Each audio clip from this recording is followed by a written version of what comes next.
할렐루야, 사랑하는 성도 여러분, 반갑습니다. 9월 7일 매일의 묵상 삶의 변화.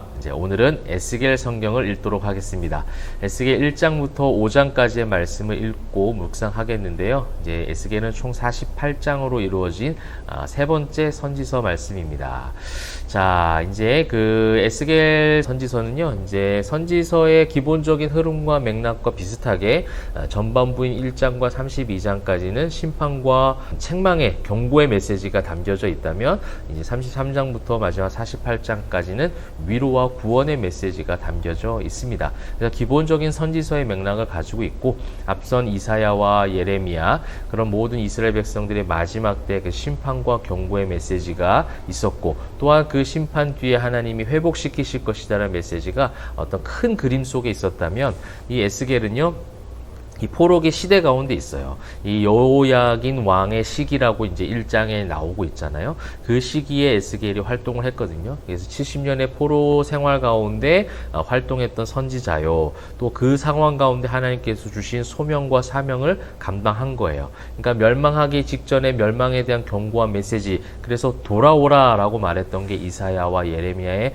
말씀이었고, 그렇게 이제 또 예레미야는 조금 더 나아가서 그럼에도 불구하고 돌아오지 않아서 멸망을 당하게 되어지고, 그 멸망 앞에서 슬펐지만 그 슬픔 가운데 예레미야 애가의 말씀에서 우리가 묵상했던 것처럼 다시 회복시키실 그 소망의 메시지, 인자와 긍휼하심에 대한 찬송, 그런 것들이 이제 예레미야의 메시지였다면, 에스겔은 이미 이제 포로가 된 거예요. 그 포로가 된 이스라엘 백성들에게 더욱더 적나라하게, 안 그래도 지금 패배감으로 절망감 가운데 그렇게 비참한 생활을 하고 있는 그 포로들에게 더욱더 강력하게 느껴질 메시지였다라는 거예요.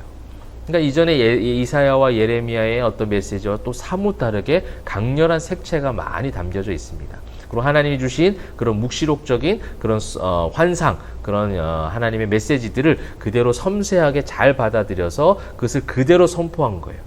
그러니까 여러분들 쉽게 생각하면 그래요. 슬픔을 당하고 있고 어려움을 당하고 있고, 근데 죄의 결과로, 죄의 원인으로 인하여 그렇게 넘어져 가고 있는 성도에게 목회자가 그 죄 때문입니다라고 말할 수 있는 건 쉽지 않거든요.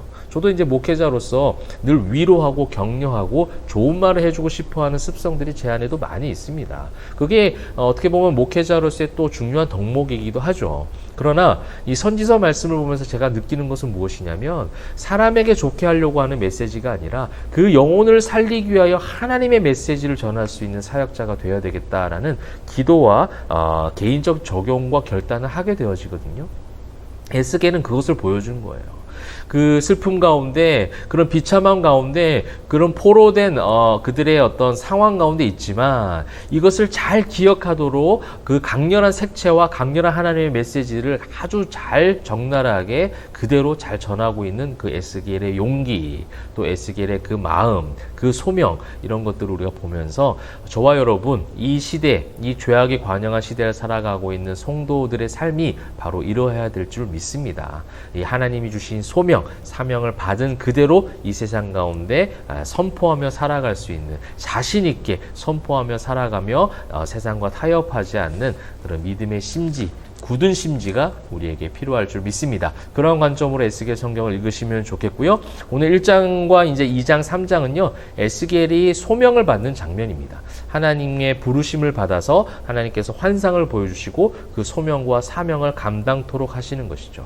그 소명과 사명을 감당하는 데 있어서 가장 중요한 것, 우리는 소명이라면 하나님이 나를 부르신 것으로 그냥 끝나거든요. 그래서 나는 부르심을 받았다. 그래서 그 부르심이 어떠한 부르심이었는가에 대해서 자꾸만 묻게 되는 거예요. 근데 부르신 자가 누구신가가 더 중요합니다.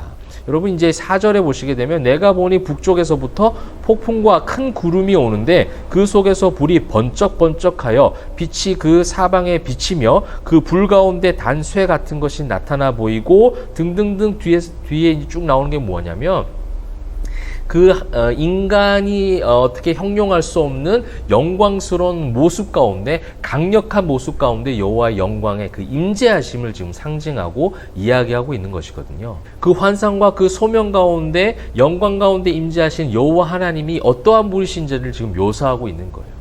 그러니까 나를 부르셨다라는 그 부르심을, 그 소명을 이야기하기 전에 부르신 이가 누구신가라는 겁니다. 이것이 성도의 정확한 소명이에요. 목회자의 소명을 받아요. 그래서 하나님의 일을 하라라는 명령을 듣고 그 소명을 받아서 하나님의 일을 한다는 거예요. 맞죠? 그렇게 해야 됩니다. 그런데 그 전에 먼저 우리가 있어야 될 성경적 관점은 무엇이냐면, 부르신 그 하나님이 어떤 분이신지에 대한 충분한 성경적 이해가 있어야 되죠. 인간적으로 다 알 수는 없어요. 하나님이 어떤 분이신지 우리가 다 어떻게 알겠습니까? 그런데 적어도 성경에 나타난 하나님이 어떤 분이신지를 충분히 묵상해야 그 부르심이 진짜 부르심인지 진짜 소명인지를 분별할 수 있다는 거예요.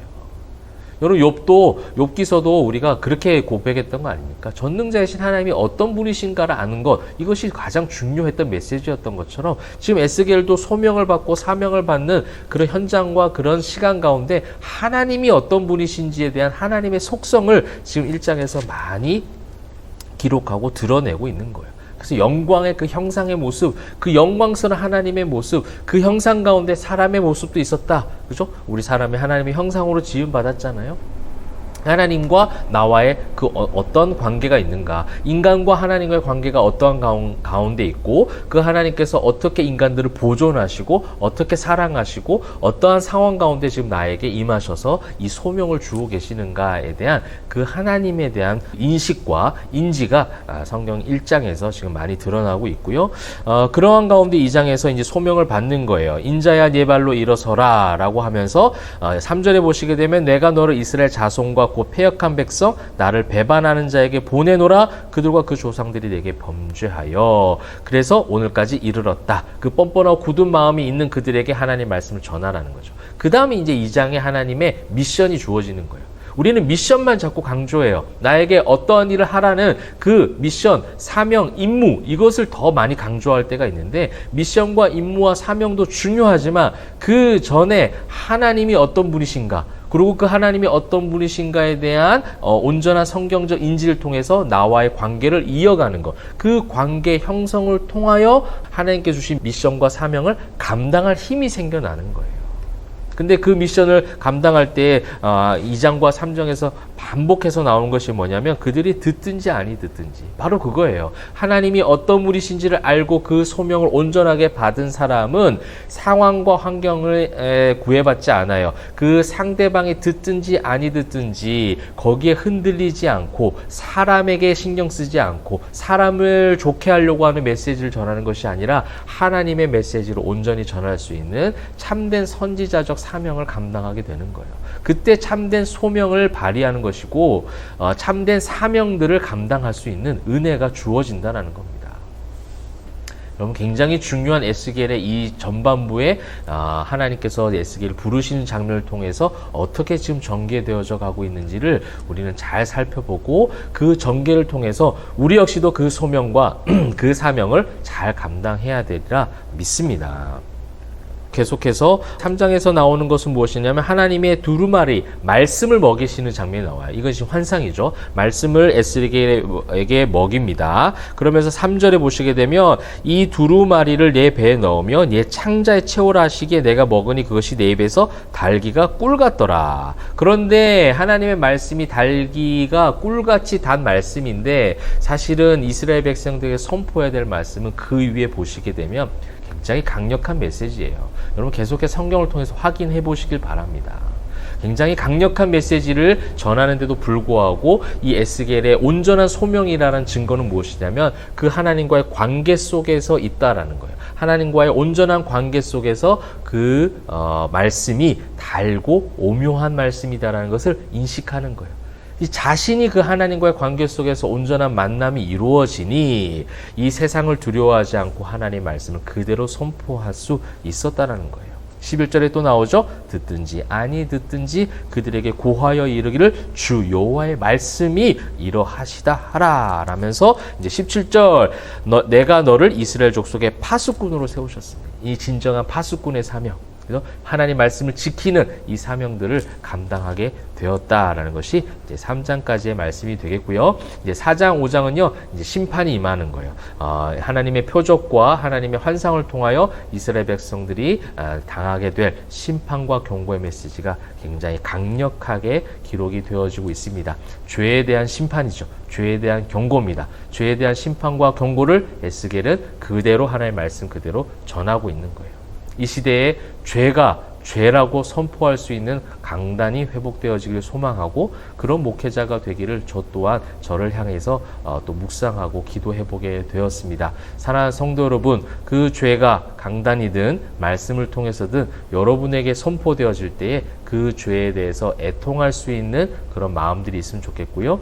그렇게 죄에 대해서 심판하시는 하나님, 또 그 영광 중에 나에게 임하셔서 그 모든 것을 뽑아내시고 죄된 모든 것을 허물어 내셔서 다시 세우시고자 하는 하나님의 속성과 성경에 나타나는 하나님이 어떤 분이신지를 알아가면 알아갈수록 그 관계 속에서 하나님께서 주신 소명과 사명도 잘 감당하시는 저와 여러분 되시기를 소망합니다. 하나님 주신 소명, 사명을 이 땅 가운데서 감당하는 것 내 힘으로는 절대로 불가능합니다. 그래서 그 소명과 사명을 주신 하나님을 만나시길 바랍니다. 그 하나님의 마음이 어떠신지를 에스겔 말씀을 통해서 발견해 가실 때에 그 달고 오묘한 하나님의 말씀을 내 창자에까지, 내 뱃속에까지 채웠다라고 표현한 에스겔처럼 그 말씀을 충만하게 채워서 여러분의 세상으로 일상으로 나아갔을 때 그 말씀으로 승리를 경험하는 우리 포엠하교회 성도님들, 사랑하는 주의 모든 성도님들 다 되시기를 주님의 이름으로 축복합니다.